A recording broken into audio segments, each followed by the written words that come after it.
Good morning. So there's a lot of posts on NAR lawsuit settlement, a lot of really bad information out there. So you'll read the headlines and say, we got rid of the 6% commissions. So the transaction is suddenly free. No, people don't work for free. So here's what's happened. NAR settled a lawsuit. The Spitzer lawsuit was based in Missouri. So basically the argument is agents were steering, right? So steering is you're going to convince someone to buy this direction versus another direction. And that has its origins in kind of the pre-1960s, 1970s, where a lot of races were steered into certain neighborhoods. So you had predominantly ethnic groups in certain neighborhoods. So you didn't want steering to happen in real estate. So the argument is agents were steering based on the commission, the broker payout. So if someone was only paying out 2.5% instead of 3%, then the agent would convince the buyer not to buy that one, but to go buy another property. Did that happen? I kind of doubt it. Maybe in certain situations there might have been some sort of, well, maybe this house isn't as nice as this one. If you're kind of comparing, maybe some of that happened. I hadn't seen it, but okay, there's an argument to be made on that. So part of the settlement that NAR made with the attorneys, and it still has to be approved by the Department of Justice, is that we would no longer publish the broker payout in the MLS. So the agents wouldn't know what the payout was. So now the media has gotten a hold of this and other people online and saying, well, the 6% commission is dead, right? So now the buyer's agent isn't going to get paid out at all. That's not true. So the buyer's agent is now going to be, or the buyer is now responsible to pay their broker. So it's moving that portion of the commission over to the buyer side of the net sheet. So now the buyer theoretically comes up with another 2.5% to 3.5% to pay their agent, their broker, for representation. It was still being paid, but it was done on the seller side of the net sheet. Now it's moving over to the buyer side of the net sheet, which theoretically is the proper way to do it. So what does this mean? You can simplify it and say the boomers absolutely screwed over the millennials, saying the boomers are the sellers, the millennials are the buyers. So now the boomers aren't responsible to pay the buyer's broker, and the millennials now have to come up with the money to pay the buyer's broker, because the buyer's agent isn't going to work for free. Will that commission adjust? Maybe. I don't know. There's a lot of work to be a buyer's agent. So there's a lot of time involved, a lot of showings. So it's not a simple just do the purchase agreement. Anyhow, so the boomers have now moved that to the millennial side of the ledger sheet. Now I'm kind of playing the devil's advocate here. What'll happen is they'll negotiate out some sort of broker agreement, and the millennials or the buyers will buy the property and wrap that into the mortgage. And it was wrapped in the mortgage before. So did anything really happen? No. It actually made it a little more complicated for the buyer. So now the buyer, in order to look at a property, they used to jump on Zillow and say, oh, I request a showing. Any old agent would show up, show them the property in hopes to sell them the property. Now that's not going to happen. The buyer's agent can no longer just show the property. They're going to need that buyer rep agreement signed with a commission agreement built in, because there's not one already built into the transaction. So the days of just wanting to go see a property are gone. You're going to have to enter into a relationship with an agent, or see an open house and try to negotiate it out that way. Could that happen in this kind of market? Maybe. We'll see what happens. So the settlement's not completely reached yet. It has to be negotiated out with the Department of Justice. I presume it's already been done, that they've gotten this far down the line with it, that they wouldn't have talked to the Department of Justice before coming to this arrangement. Does it automatically reduce the house prices by 3%, 5%, 6%? No. There's still transaction costs involved. There isn't a technology that has replaced agents yet. Have it streamlined a little bit? Sure. Is there some savings that might be able to be had? Yes. Is it significant? No. There's just too much time, too much liability, too much effort involved for people to work for free. Now, if you're going to argue 6% is way too much for a house, maybe. I was over at Jimmy John's is where it was at. I ordered a sandwich, right?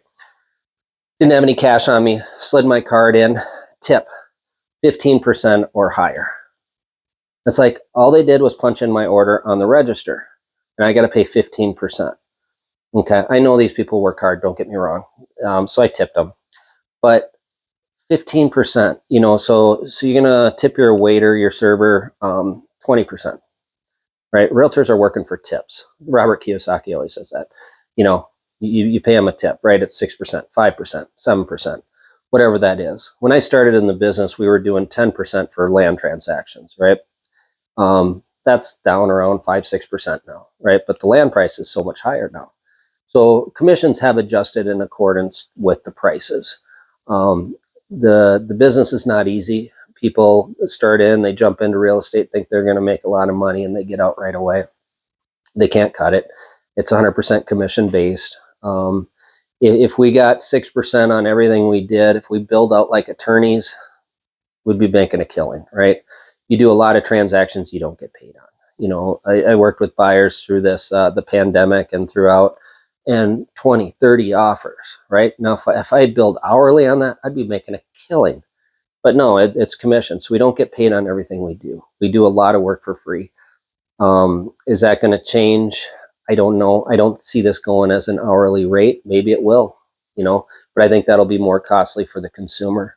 Did the consumer win in the end? I don't think so. All we did is we shifted the costs over from the seller side of the transaction to the buyer side. So it just made it a little more difficult for the buyer up front. Those costs will get buried into the transaction at some level. The seller's ultimately going to have to make buyer concessions. You know, they might do some buy down points, might have to pay the broker fee in there. So is it a better system? I don't know. Do the buyer side of the fees belong on the buyer side of the transaction? Probably. You know, those are the buyer's fees. We have just, for years, I'd always put them on to the seller side of the transaction. So the seller needed to sell their property, needed the agent. The agent said, okay, I can do it for X. The agent goes and says, okay, contacts all the other agents. Everyone out there, I will pay you a fee if you bring in a buyer for this property, right? That's how they're going to get this property sold. And that's the way the business transaction worked. Years ago, that was as fair as you could do it because you opened it up to the entire market. So it was very transparent. Today, is that the most transparent way of doing it? I don't know. There's a lot of technology coming in here. I still believe it's the fairest way to do it. So I don't know if we won in this. We being the consumer. I'm still a consumer even though I'm in the industry. The bottom line is people need to buy and sell houses. The sellers need to sell. The buyers need to buy. There's transaction costs. There's time involved for assistance to do that transaction. That cost hasn't gone down. We've just shifted that cost. So where does that end up? It's going to end up on the buyer side of the ledger. How do we get the buyers? How do the buyers come up and pay for it? They're probably going to finance it in the transaction. So we didn't save any expenses here. We've just shifted the expenses. So then I would argue that the boomers just shifted all their expenses over to the millennials because the millennials are the buyers. That's kind of a generalization, of course, but as long as everyone else is doing clickbait and saying that's the end of the world, I'm going to do the same. So there you go. So how do you think this is going to end up? Do you think this is a fair way to do things? Do you see technology coming in and simplifying the transaction? There are applications for technology to come in and take care of things. Is it going to save that big a time? I don't think so.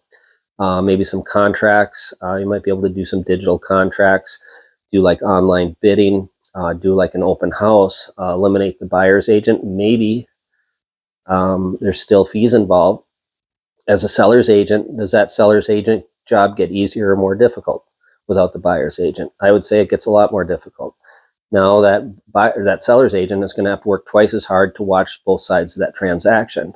So you didn't cut out half the transactions if you eliminated the buyer's agent. You might have shaved 10, 20%, right? But now the seller's agent is going to have to do that work to follow up to make sure that the loan is going through, to make sure the inspection timeline is being met, to consult with the buyer on, now you got dual agency issues. You know, how do you work through that inspection? So we didn't save a ton of money on this. We just shifted costs. So this isn't a big win for the consumer. I think this complicates the transaction. Once everybody gets this figured out, it'll be fine, but there's going to be some rough times as far as people figuring out where the costs are shifted to and how things get paid out and who represents who in the transaction. Zillow, I think Zillow is going to be hurting, right? Their business model was the buyer. So you jump on Zillow, go request a showing. You'd go meet any old agent there. They show you the property. You try to negotiate the price. So the buyers were bouncing from agent to agent. That's no longer going to be the case. You're going to need that buyer rep contract signed before you show the house. So it slows the process down, complicates things. Will it be better in the end? I think so. I think the consumer and the agents and the sellers are going to work to get things done. Everybody wants to make it happen. So we'll figure out what the rules are that we have to play with. Did we solve anything? Did we avoid any steering? I don't think so. Maybe. We'll see. You know, these are the new rules. So more information's coming out as the brokers are kind of digesting through this and figuring out how we have to play within the rules. So basically, the broker commission cannot be displayed on the MLS is what it boils down to. And that has to be done on the buyer side. So the buyer has to have a buyer rep agreement signed ahead of time. Not much changes in my state. We were doing this for years. So we'll see where this goes, but not a lot has changed. We just have a little more paperwork, and we shifted the costs over to the buyer side of the ledger where it probably belongs.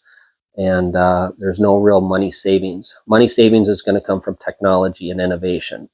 There's no technology and innovation in lawsuits. So we didn't save costs. We just shifted them.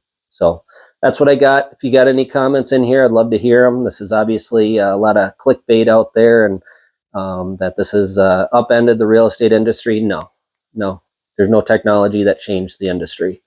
If you want to see that, you know, look at Elon Musk, look at some innovators out there that might change the industry. That's where the cost savings will be.